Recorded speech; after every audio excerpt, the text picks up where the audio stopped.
welcome back to PundiCast by Pundi X. My name is Louisa. I'm part of the marketing and business development teams at Pundi. And today, I have to say, I'm very excited about the session. We talk a lot about making crypto accessible, about real world use cases, about getting the next billion people on chain. But most of those conversations still orbit around the US dollar. And today's guest is doing something different. He's building financial infrastructure rooted in his own country, his own currency, and his own community. So today we have Nathanael, who is a co-founder and CEO of IDRX, Indonesia's Rupiah-pegged stablecoin. And honestly, this story he's telling in about what it means for a country to have its own voice in the digital economy. It's what I think the whole industry needs to hear more and generally be inspired by. So Nathaniel, it's great to have you here. Welcome to PundiCast. Okay, thank you, Luisa, and thank you for having me here. Absolutely. Thank you so much for taking the time to talk with us. Honestly, I'm so excited to have you on because I think the whole conversation about stablecoins is way too US dollar focused. And I love to see projects changing this and shifting the conversation. So let's dig in. Okay, so let's start. Most stablecoins out there are dollar pegged, are US dollar pegged, right? We have USDT, USDC, you know the names everyone throws around. And you went in a completely different direction and built a stablecoin pegged to the Indonesian rupiah, right? So I'd like to hear from Correct. you. Why does the world need a rupiah stablecoin and why now? Yep. I guess this is a very good question as a start. Uh, I guess I need to introduce myself first, right? So, hello everyone. My name is Nael. I'm the co-founder and the CEO of IDRX, Indonesian Rupiah stablecoin. And yes, why the world does need the Rupiah stablecoin? And my answer will be the one that really needs in Indonesia Rupiah stablecoin is actually Indonesian, right? So as we know that the world is changing right now, everything is going to be digital, right? Starting from Web 2 into Web 3, and everything is being tokenized as well, right? With the rise of the DeFi back then 2021, now with the rise of the stablecoin, and they're trying to kind of like replacing Swift and so on. And unfortunately, 99.9% stablecoin is dominated by USD stablecoin, right?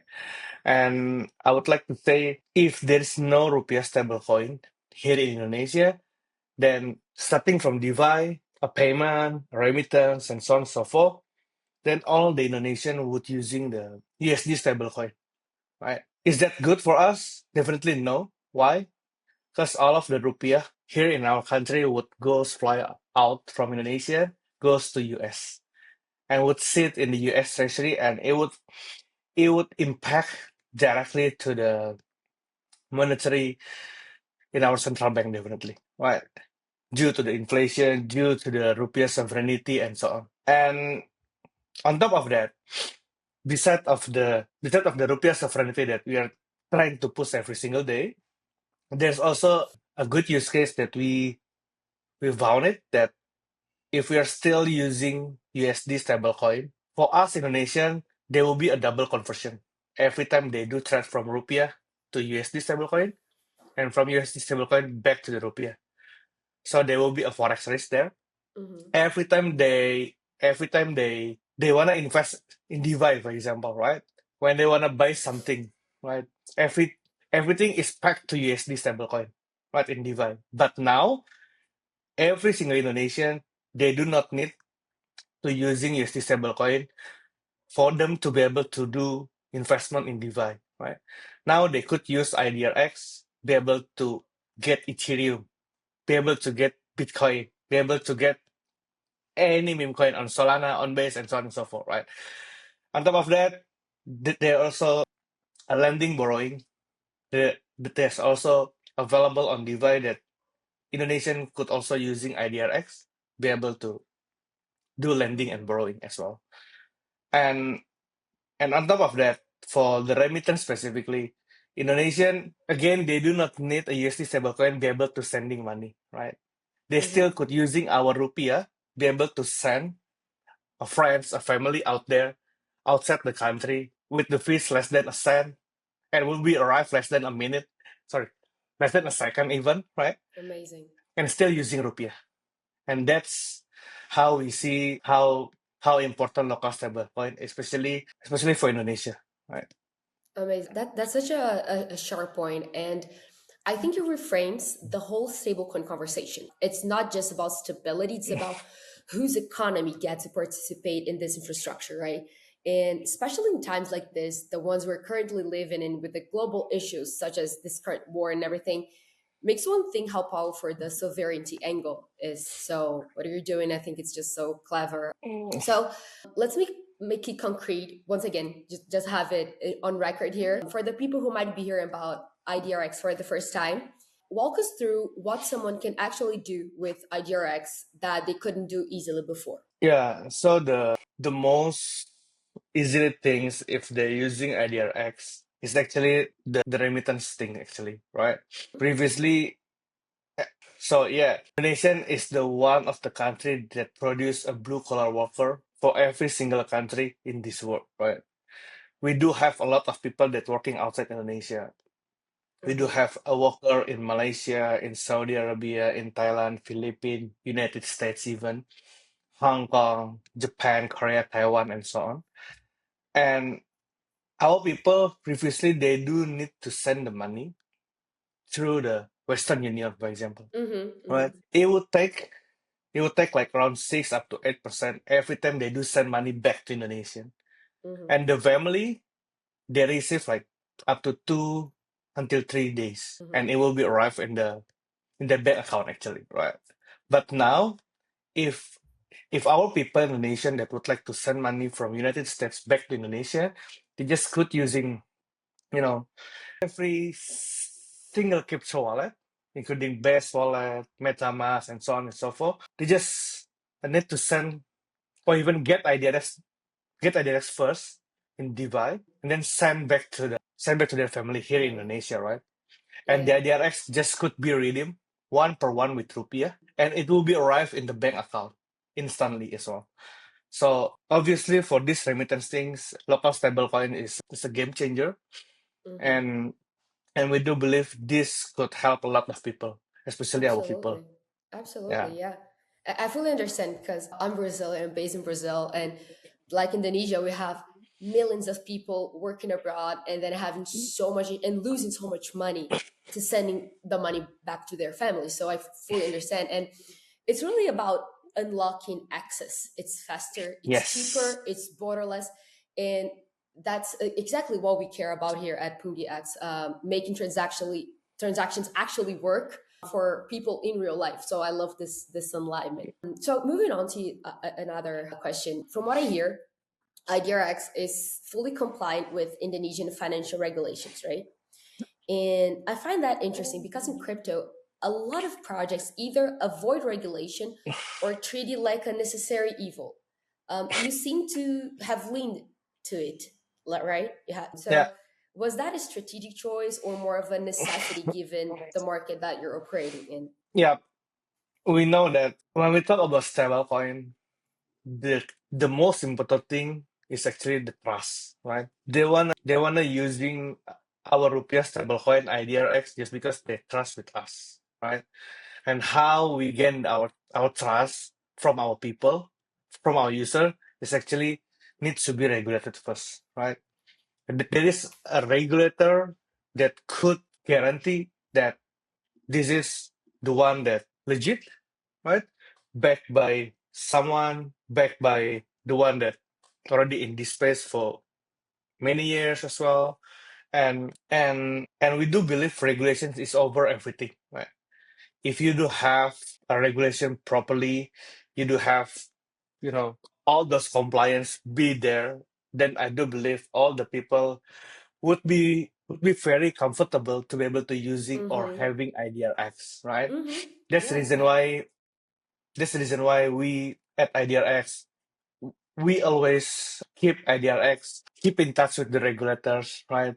We we keep talking with across jurisdiction as well. We keep active to talk with other policy team from other country as well to be able to see what's the best practice for local stablecoin. Even though we Mm-hmm. know that there is a Genius Act, there will be a Clarity Act as well as coming but we still need to keep us posted on what's the best playbook for the local stablecoin from the regulatory perspective as well. Mm-hmm. Mm-hmm. And yes, again, we do believe regulation is more than everything. So when we do have a regulation, when we become regulated, then every single bank, fintech, crypto app, and so on and so forth would be very comfortable to be able to working with us. And more than that, they would be more than happy to be able to integrate IDRX natively in the app as well. And that's how we think.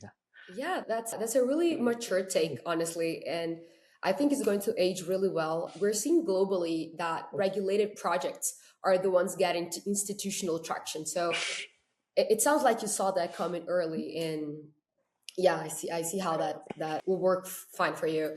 So off to the next topic. Trust in stable coins lives and dies by what's actually backing them, right?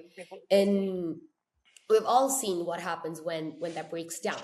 So how does IDRX ensure users that every token is fully backed, and also how do you communicate that transparency in a market that's still building trust in crypto? Yeah, we are using fully rupiah for our reserve. 70% it's on the high liquid class, and the rest of it is the government bonds by Indonesian as well, right? And all those assets for our reserve is 100% put sitting in the bank. Why? Because definitely we need to working closely with bank as well. And I do believe bank is still the right and the best custody for us to keep our fiat, right? And we are also working closely with security as well, be able to keep our asset for our government bonds. So those security and those banks are becoming our strategic partner, able to make it our reserve safe, right? And how we communicate to our holders or even partners is actually we do monthly audit by the third party, and we publish it publicly as well. So we ensure that every time the reserve of IDRX is more than 100%, right? Hmm. Because every time we generate the yield, our reserve is still there, and it's keep compounding every single day. So our reserve is getting more, and more. So yeah, we do this transparency. We do this publicly. Even we talk with regulators that how we put our money in reserve, how we manage the asset in the banks as well, and we keep asking the advice from regulators as well on how we could manage this properly, even better, or even we could help our country by buying their government bonds as well. So Hmm. yeah, that's how we could, trying our best to be able to make it as compliant as possible. I see, I Yeah. see. Great. Thank you for your explanation. I still think transparency is genuinely underrated as a growth strategy in this space, right? And if people know exactly what's behind the token, the trust builds naturally. Yeah. It's almost table stakes now after everything that's happened in the market. Okay, so moving over, Indonesia has over 270 million people. I think it's the correct number. I checked today. It's 288 million, which Yes, I had correct. no is the fourth most populated country on earth. I Yes, had no indeed. idea. I had no idea. That's a huge and a huge portion of whom are still underbanked or underserved by traditional finance, right? So I want to ask you, how big is the real opportunity here? And honestly, in your opinion, how close are we to stable coins becoming something people actually use for day-to-day payments? Yeah. So let me clarify one thing. Currently in Indonesia, crypto payment is not allowed here. Currently, our digital payment, specifically in Indonesia domestically, we already have some kind of like curious payment system by our Mhm. central bank that already super helpful, right?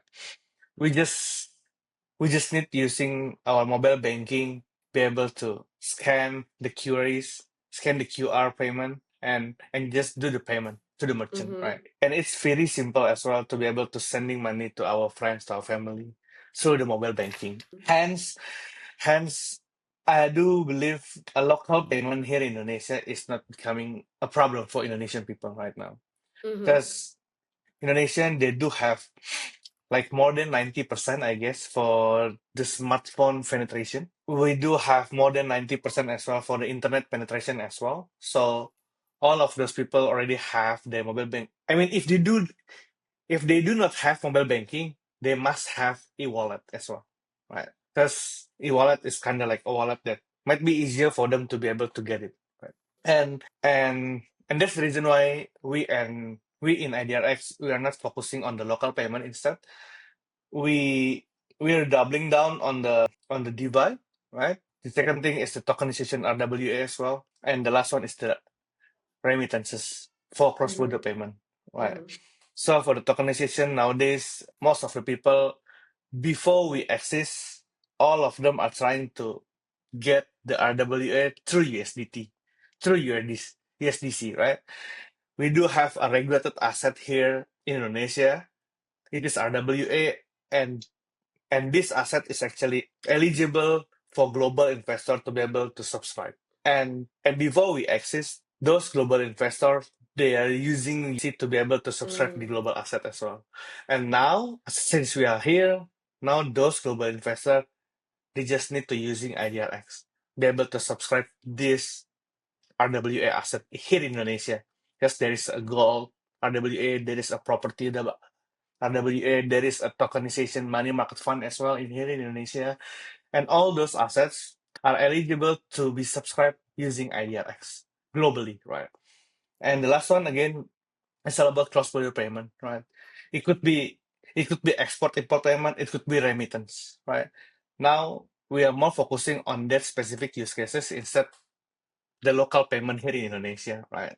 Because can you imagine if the fintech already integrating in an IDRX as the native currency for their rupiah currency, all those importer and exporter, they do not need to even touch any crypto at all. They just need to sending fiat, and the exporter just receive fiat as well, right?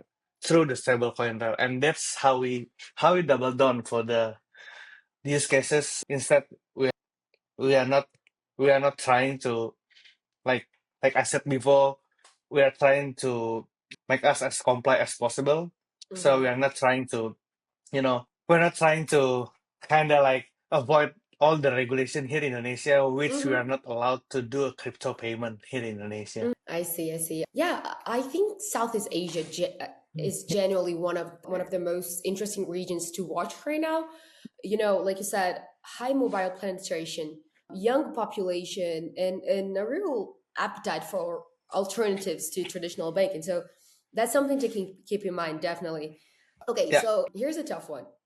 A lot of users in emerging markets actually prefer dollar stablecoins, USDT specifically, USDC, because they see it as a way to protect their savings from local currency volatility. I've seen this since always here in Latin America, not only Brazil, but like Latin America as a whole. Since I was a kid, before like digital economy or anything, I would always hear like, oh, you have to have like dollars, a reserve in dollars, because if anything goes wrong, because of inflation and everything. So now, how do you convince someone to use IDRX instead of just holding USDT, for example? Yeah. So here's the most interesting thing actually, Luisa. We are not competing with USD stablecoin specifically. Why? Because we do aware that yes, US dollar is the global currency. We cannot avoid that, definitely, right? Absolutely. But there is a different thing actually. Most of the people, like you said before, in the Latin America or even Africa, right? They're trying to using US dollar to be able to hedging their local currency due to the inflation and so on and so forth. And most of them are using USDT and USDC as one of the saving method, right? But the USDT and USDC definitely couldn't be a settlement layer here in Indonesia, right? Every single banks, merchants, fintech wallet, they only accept ID, Hmm. right? Hence, they still need IDRX that could act as a settlement layer instead. So there are two types of stable coins. So the first one, USD stable coin for Hmm. saving, and local stable coin for the settlement layer actually. And I do believe whenever there is an opportunity from our regulators to be able to try the crypto payment, for example, right? Mhm. There is no way for our regulators or our central bank to be able to allow our people to be able to pay using USD stablecoin, right? Why? Mhm. Because if they do allow that things, then all of the people would keep USD Co- stablecoin. Yeah, I All see. of the people would save USDT or USDC definitely. Yeah. Hence, our regulators, our government wouldn't accept that situation definitely, right? There Hmm. is a reason why we do build a rupiah-backed stablecoin because we do believe rupiah is still need to be protected regarding the sovereignty, and we do believe it's impossible for USD stablecoin becoming a primary currency for payment here in Indonesia, at least, yeah, Hmm. at least Yeah, in yeah. Indonesia, yeah. Yeah, that's a really honest answer. And I think the key insight here is that USDT or any US stable coins and IDRX don't have to be in competition. They serve different jobs. They do different. Yes. They're in different lanes. So Yes, agree. one savings hedge, and the other is a local commerce tool, like a day to day living commerce. Yep. And it's really clear that you're really carving out distinct lane. So it's great that you explained this. So it makes a lot of sense. So you've talked publicly about rupiah sovereignty in the digital economy, right?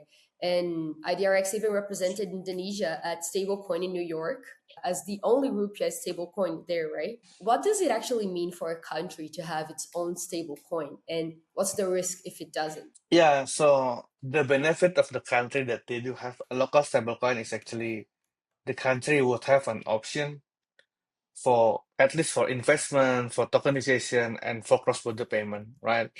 Because now Indonesia is ranked at a seven global rank by chain analysis due to the global crypto adoption, right? Mm. We do have like Indonesian global crypto volume is around like 35 billion US dollar.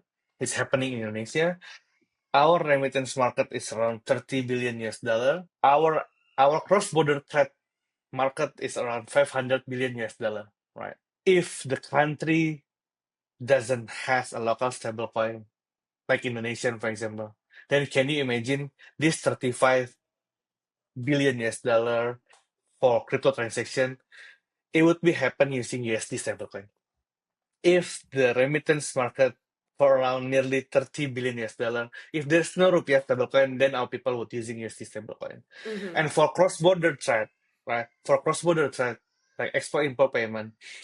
Now I know, I really know most of the people before we exist, they're using USDT to be able to pay the vendors out there in Hong Kong, for example, Mm-hmm. right? And for example, like there is some projects, crypto projects that would like to get listed in centralized exchanger here in Indonesia. They do pay using USDT as well, right? And now, since we are exist, all of this specific use cases, they could using IDRX instead. So that's the most logical thing for us to be able to build a rupiah stablecoin and keep saying rupiah sovereignty out there everywhere. Anytime I do have an opportunity, because for us Indonesian, we do not need a USD stablecoin for every single aspect. Yes, Mm-hmm. we might need USD stablecoin, but only for saving, for hedging our currency, but not for day-to-day transaction, not for investment, not for sending money, and so on and so forth. So I mean, there's still a chance for us local stablecoin to be super helpful for our people as well. Yeah, yeah, yeah. Yeah. I think you're onto something that goes way beyond crypto. Actually, it's really a geopolitical story here, and because if you think about it, it's a little scary when you think about it at a scale. Like if entire economies denominated in someone else's token. So I think what you're doing just it's a huge move for Indonesia's economy and for Indonesian people, definitely. And my next question is, co-founding a regulated stablecoin startup is no small undertaking, and you're dealing with compliance Sorry, structure. Luisa.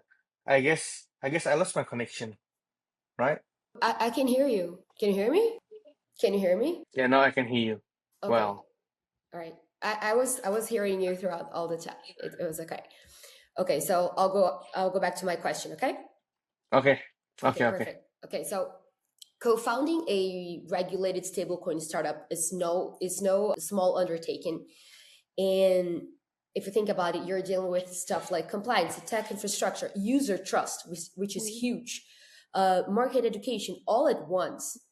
So, more a personal question here: what's been the hardest part of this journey so far? Yeah, if I could be honest with you, definitely the hardest part is the regulation, right? Mm-hmm. We need to convince every single stakeholders, right? Starting from global partners, local banks, local PSPs that would like to working closely with us, right? Centralized exchanger be able to working closely with us.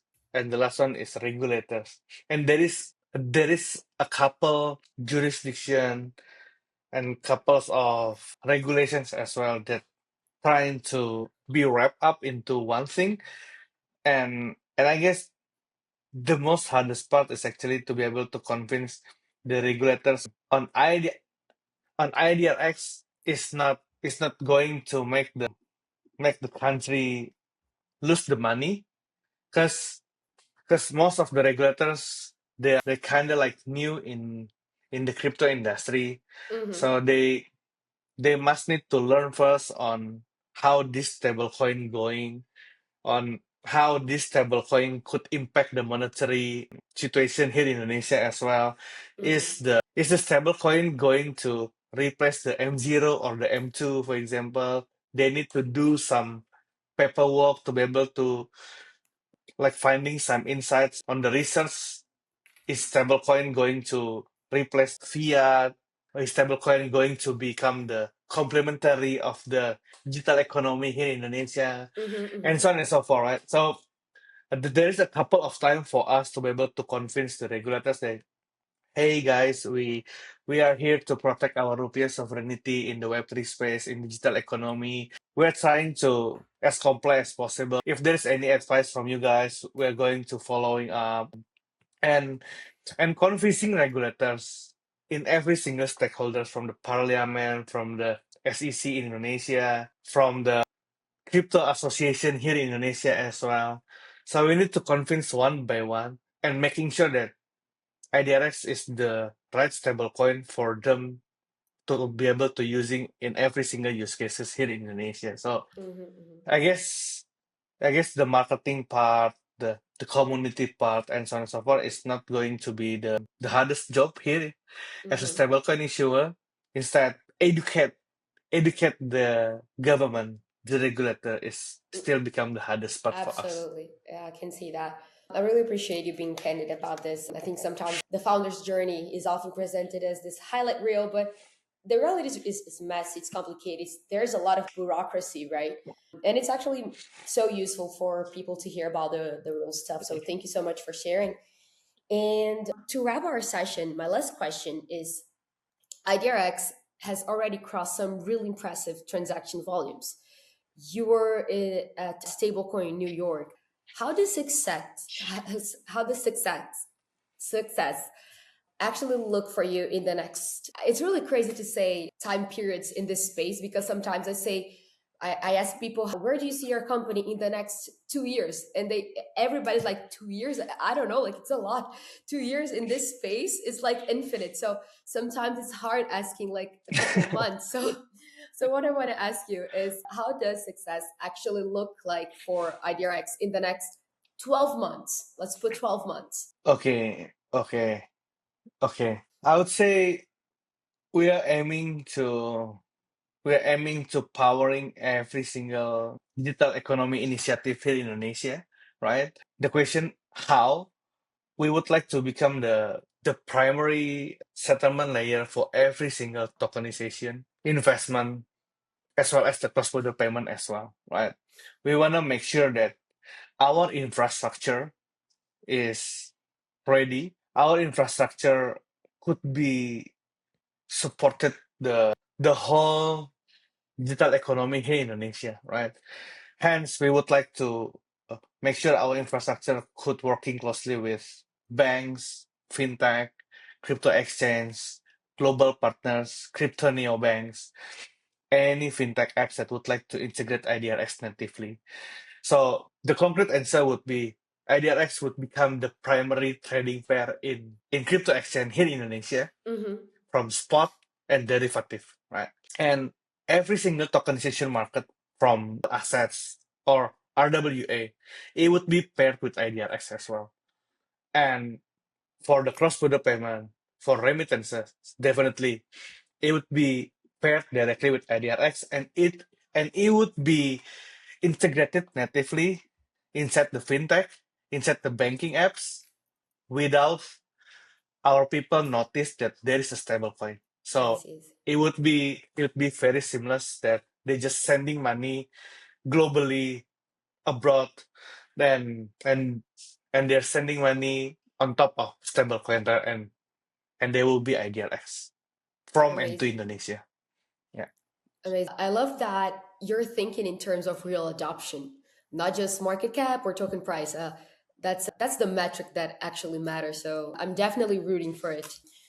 Well, this was our last one. This was a very incredible conversation. I think you're building something that's genuinely important, not just for crypto, but for Indonesia and for the broader conversation around what financial infrastructure should look like in the digital age, right?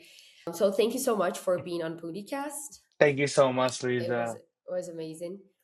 So thank you so much. And for everyone who tuned in, go check IDRX socials and keep up with their work. What they're doing is just amazing for Indonesia. And yeah, and also keep up with our socials from DX, and see you all next time. Bye bye. Thank you. Bye Thank you bye. so much.